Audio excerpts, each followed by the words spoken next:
ng doktor. Tapos, yung doktor ang pumausap sa kanya.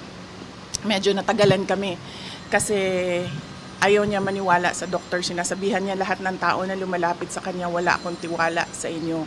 I-lock niyo yung door, wag niyo siya palabasin. Wag niyo, ako daw, wag niyo palabasin si Inday Sara, i-lock niyo yung door. So medyo matagal kanina yung negotiation at pakikiusap at advices and reassurances ng doktor sa kanya.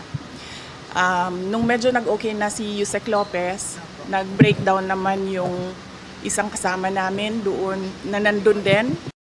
So si Nicole, nilagyan siya ng swero kasi sabi ng doktor doon padadaanin yung mga gamot. So medyo nagkalma-kalma na sila doon. Pero hindi na lang umalis si Senator Bato. Nag-concede na lang siya.